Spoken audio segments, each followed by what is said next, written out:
Howdy, partner, and welcome to your favorite preacher show, a podcast.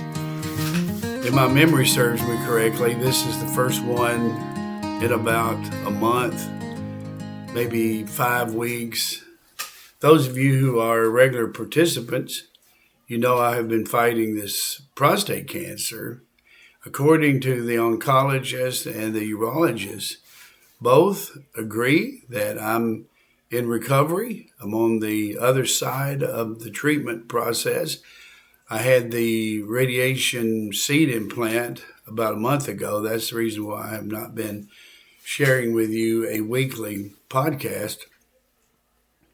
It's taken me a little longer to recover from that, but I am making progress, good progress. I'm supposed to go back to the urologist this coming Monday. Hopefully he'll give me a good report, and I'll continue to recover. And I want to, of course, thank the good Lord for his blessings to me and helping me through this, and all of the wonderful people, especially at the local church where I preach. Those people are just wonderful. They've treated me better than I deserved to be treated. And not just that congregation, but so many other Christian people I know in this area where I live, in Lewisburg, Tennessee, and in other places. I have received so many cards and calls. I am just truly thankful and grateful for all of you. And I ask you to continue to pray for me that I'll completely recover from this, and with the good Lord's help, move on to some other things that hopefully will be helpful to the kingdom. I was thinking I wanted to do this podcast early because the University of Tennessee Volunteers football team plays this afternoon. I think it's a little after 3.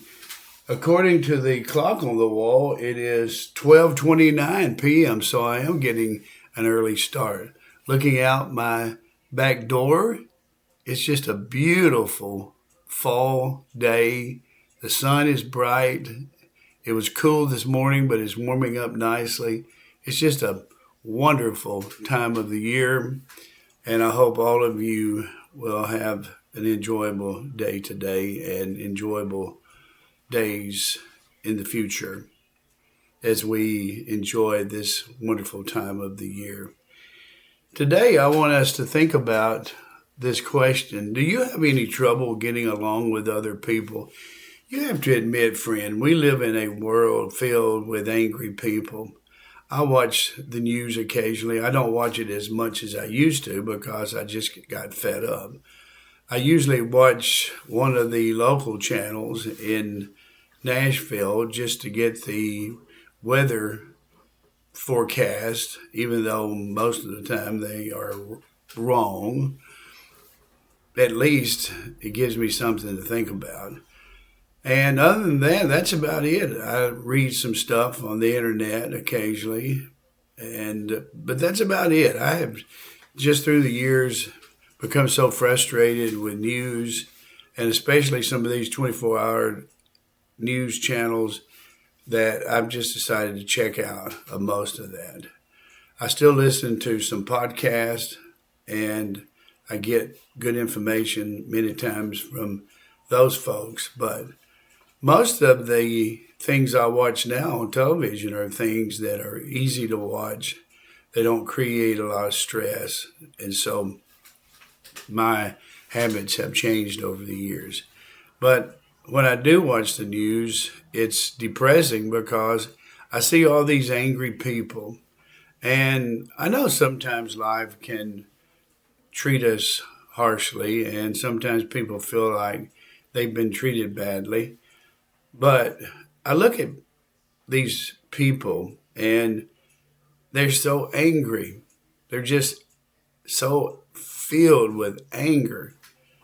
And I look at people like that and think to myself, why?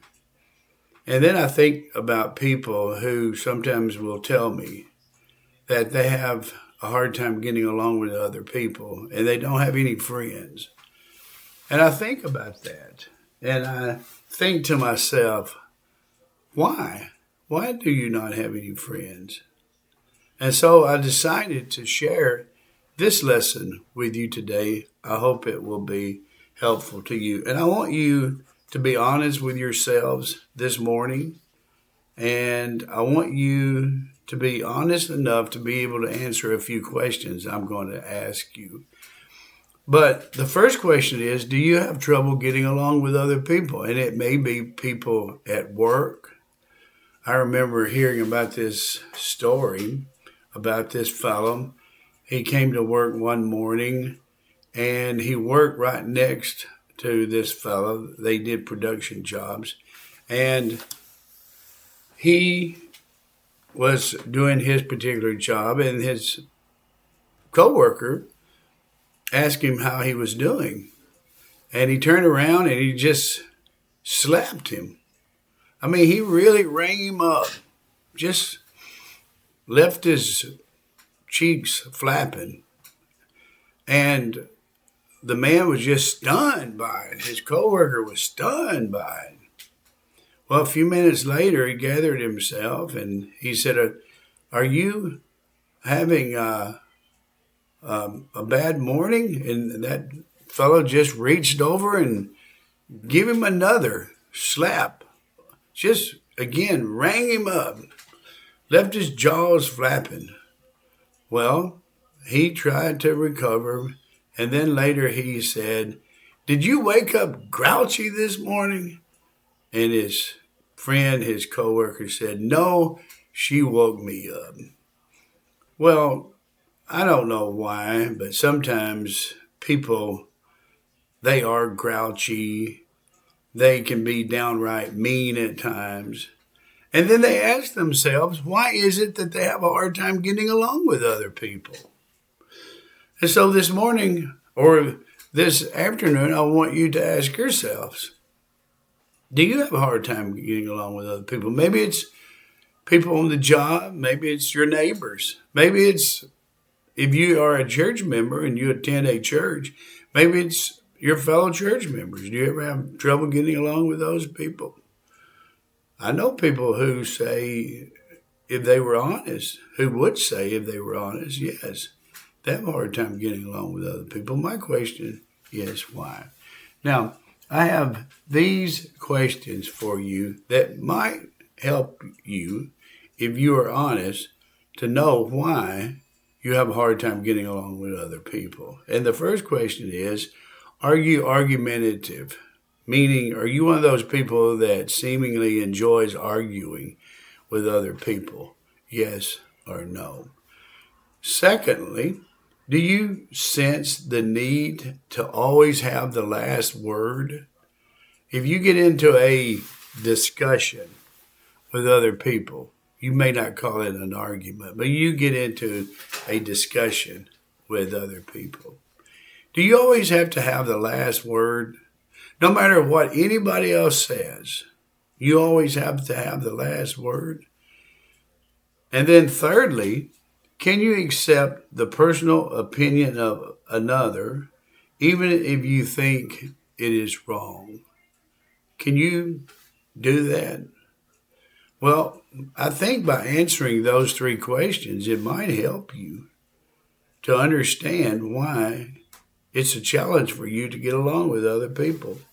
Now, what does the Bible reveal about struggling in that way? And what does the Bible reveal about complaining and arguing with other people? Well, Paul said to young Timothy, remind them of these things. Remind Christians. Remind them of these things and solemnly exhort them in the presence of God not to dispute about words, which is useless and leads to the ruin of the listeners. 2 Timothy 2, verse 14. I've known church people, and they can argue about some of the most ridiculous things that don't matter. They take issue about almost anything, and then they want to argue with you that you're wrong and they are right.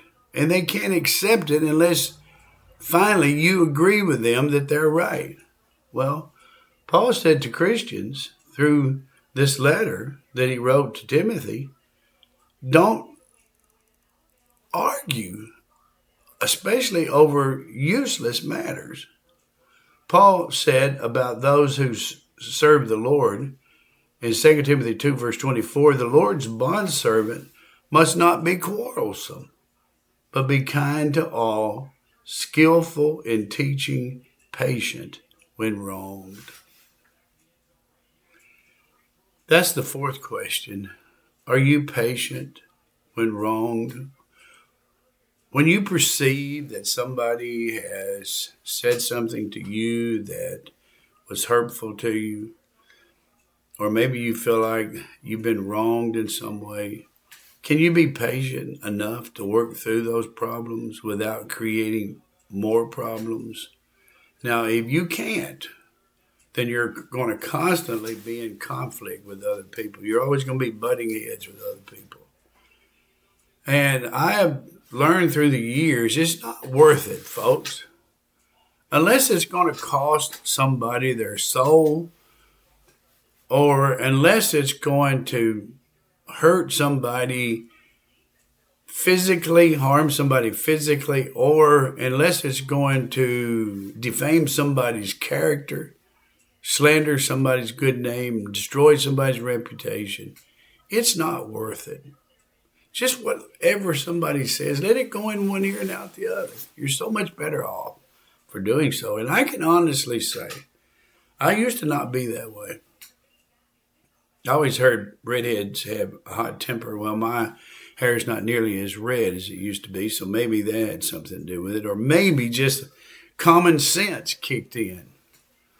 But nowadays, if somebody says something I don't agree with, if it's not going to hurt anybody, it's not going to harm anybody, I just let it go in one ear and out the other.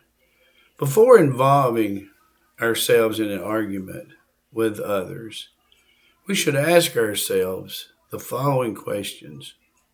And I have 3 questions for you. Number 1, is it worth the argument?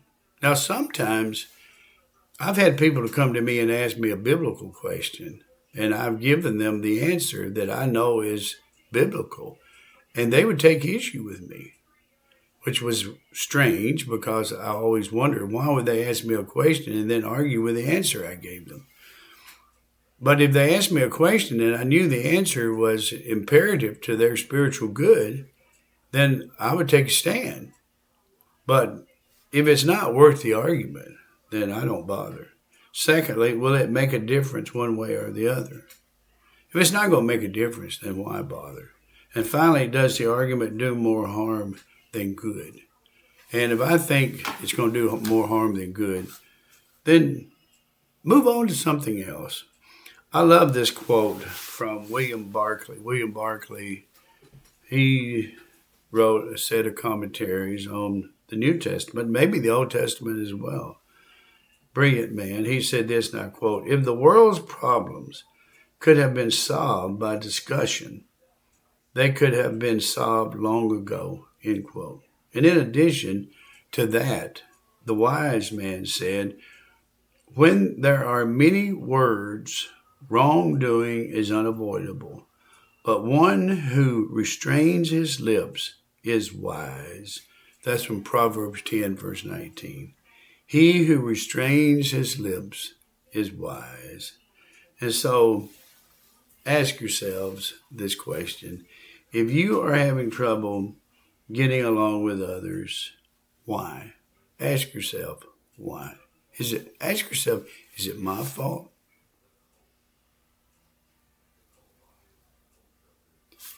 That's the question. Maybe you're having trouble getting along with others because of the things you do, because of your attitude, because of your disposition. Maybe that's the reason why you have trouble getting along with other people. And so if you're struggling to get along with others and have friends, if people avoid you, maybe you need to ask the Lord to help you, to change your attitude toward yourself, toward people. Change your disposition. I've had people to say, you can't change your personality. I don't know about that. I believe you can change your disposition. I really do. If you work at it with God's help, you can change. You don't always have to be the same person that you were some time ago. And so ask the Lord to help you and stop believing that you always have to be right. Just stop believing that. Accept that everybody has their own opinions about things. Give them the right to have their opinion, whether you agree with it or not, whether you think it's ridiculous or not, whether you think it's just the stupidest thing you ever heard. Let them have their ideas about things. If it's not going to harm them or anybody else, so be it. And you know what, my friend? You know what you'll find out? You'll find out life is so much better and so much easier. And you'll avoid most of the conflicts that you would have otherwise. And you will probably find that people love you more, want to be near you and with you, and maybe even want to be your friend if you'll have the proper attitude toward them. Well, that's the message today. I hope it's helpful to you. Keep in mind that I still need 4 more followers, Facebook followers, to reach 100. I have to admit, folks, you've let me down. You really have let me down. I need 100, and I'm stuck on 96, I believe it is. And the same with YouTube. I need 100 subscribers, and I'm stuck on, I believe it's 94. And remember, I told you that if I get 100 followers and 100 subscribers, I'll tell that ridiculous joke that I have in mind. Well, if I don't get 100, somebody asked me what I tell it anyway because they're kind of anxious about it. I said, well, we'll wait and see. Maybe people will come through this week and I'll hit that magic 100. Now, I did receive a pleasant surprise. One of my goals has been reached. I have now received over 4,000 views, and that's the podcast, period. Not just one podcast, obviously, but I have received over 4,000 views, and I appreciate that so much. And I'm looking forward to sharing other messages with you, and I hope that they will be helpful to you. Remember, this is the day which the Lord hath made. Let us rejoice and be glad in it. Until next time.